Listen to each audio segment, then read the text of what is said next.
Hey, Joey. I got some stuff you just gotta try. What is it? Pot. You know, marijuana. Oh, well, I don't know. What, chicken?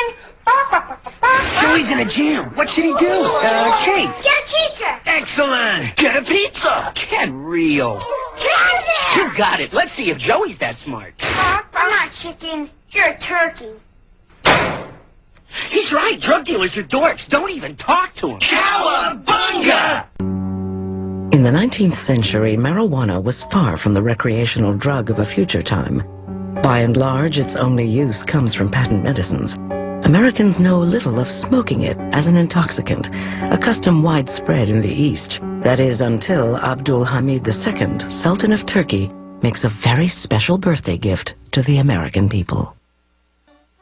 1876. A World's Exposition is held in Philadelphia to celebrate the 100th anniversary of the Declaration of Independence. On display are the wonders of the modern world, among them the telephone and the personal printing press, otherwise known as the typewriter. The industrial age has arrived. At the Turkish pavilion, the Sultan Abdul Hamid II makes a gift of a rare and exotic treat. The crown is introduced to smoking marijuana in what may have been the first pot party in the United States, and perhaps the biggest, until Woodstock 93 years later. The Sultan's gift ignites a wave of Yankee ingenuity. Seeing dollar signs in another idle pleasure, entrepreneurs opened Turkish smoking parlors in the north.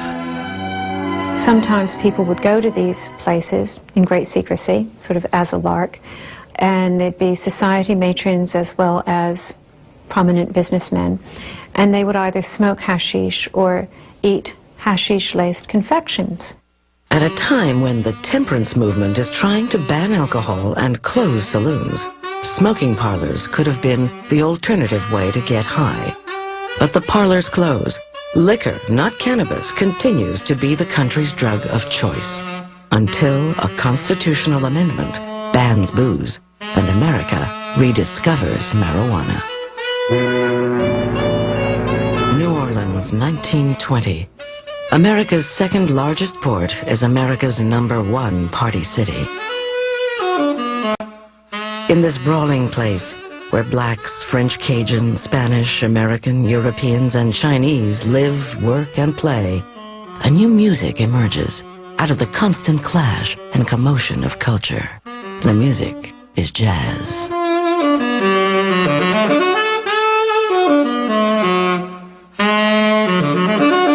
Marijuana and jazz go together like a melody and lyrics. Where jazz goes, reefers follow. But there's another reason for its widespread use. In 1920, it is the only legal drug in town. Even here, where everything the flesh desires can be had, prohibition keeps the flow of liquor out of sight. The choice of a new intoxicant becomes the perfectly legal weed, shipped in from the Caribbean, Mexico, and South America, and sold like cigarettes in jazz clubs, markets, and pharmacies. It is cheap and popular. But even in paradise, there's trouble. New Orleans is in the midst of a crime wave. Murder dominates the headlines and attracts William Randolph Hearst's attention, eager for a sensational story to sell. New Orleans was a sort of a source, the beginning of concern about marijuana. They saw it as linked to crime, violent crime, or even predatory crime. Also, sometimes it seemed to be related to murders, to rape, and so on. Hearst coins the phrase marijuana menace and prints lurid tales about the drug's capacity to cause rape, murder, and mayhem. Just as reports of cocaine-crazed Negroes a decade ago had stirred lawmakers to ban cocaine, headlines and stories of the marijuana menace were affecting cannabis the same way. Society worries about its members who are not in control of their mind. So in order to prevent chaos in society, limit the use of the product or the thing that's inducing those kinds of effects. State lawmakers were quick to ban a drug that they identified with black violence. In 1924, Louisiana joins 14 other states banning the distribution of marijuana for non-medical purposes. And it gets back to the scapegoat. So you can scapegoat different racial groups, you can scapegoat the lower classes, you can use the drug to do the scapegoating for you. You can attack them because they're using the drug. Slowly and surely, it will be banned across the country, state by state, for one reason or another. In the Southwest, the reason for a ban on pot was economics and prejudice. They were worried about all these Mexicans down on the Texas border who were, it was the depths of the Depression. And these Mexicans had been a very useful labor force in the 20s when we needed them, but now as the Depression, you got all these gringos in the breadline. You sure as hell don't need all these Mexicans. So how could we stigmatize them and get rid of this cheap labor force and get them out of here? According to the San Antonio Gazette, quote, "The men who smoke this herb become excited to such an extent that they go through periods of near frenzy and worse. It is always aggressive as the crimes which have been committed in garrisons, armories, barracks, and the humble suburbs of Mexico." In 1931, Mexican repatriation becomes law. Mexicans who don't go quietly are subject to varying forms and degrees of harassment. Many are charged with vagrancy. Others are arrested for violation of new state marijuana laws, laws that are often an excuse to drive Mexicans out of the country. So in Texas, for example, if you got caught with one joint, you could get sent to jail. You could get sent to jail for life. In fact, there were campaigns in some of the states for the death penalty, and there are cases of people serving many, many, many years, decades, in jails for possession. Except for a handful of states in the Southwest, marijuana is still legal in the United States. But that will change soon after Harry J. Anslinger, the nation's top drug enforcement agent, takes office at the Federal Bureau of Narcotics. But first, Anslinger must convince Congress to do something it has never done before: outlaw a weed. His chief tactic is to convince Congress and the public that a weed is the cause of sex and murder. A message that scares an already fearful Depression-era America. I had to kill him. Before they killed me!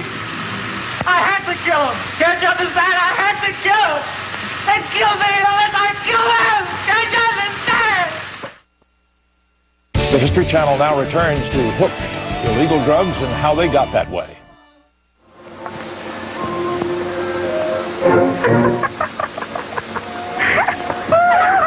"1930, the gaiety of marijuana collides with a nation in despair. Across the United States, the Great Depression has brought joblessness, breadlines, and above all, fear to America.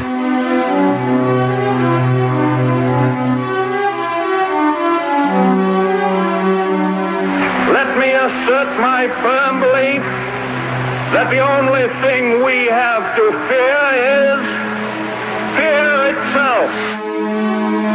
But the nation's fear is not just economic. There are fears of crime and gangsters, unions and communists, immigrants, and even alcohol. Since 1920, alcohol has been banned by a constitutional amendment. But after 14 years, the law is repealed. The government now focuses on narcotics under a new federal bureau. The Federal Bureau of Narcotics was unprecedented in that it was the sole autonomous bureau charged with enforcing narcotics legislation in 1930. It is headed by a 38-year-old Harry J. Anslinger.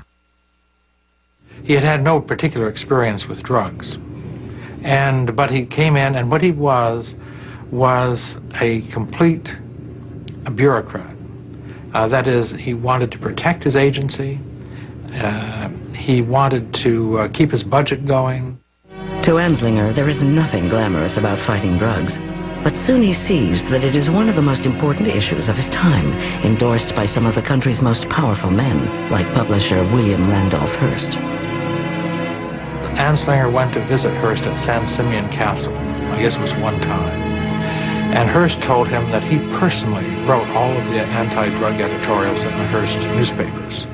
And I think that Anslinger himself felt that this was a kind of a disgusting subject, like maybe being commissioner of garbage or something like this, and he was just astounded that anyone would, you know, who's really important, would care about it. The Bureau's efforts have been aimed at fighting heroin and cocaine. But with Anslinger's arrival in 1930, marijuana is the new drug problem born out of the trouble in the Southwest with Mexican migrant workers. Anslinger's first battle with marijuana is over who will police it. There are no federal laws against the drug, and he wants to keep it that way, leaving the states to control it, not the federal government.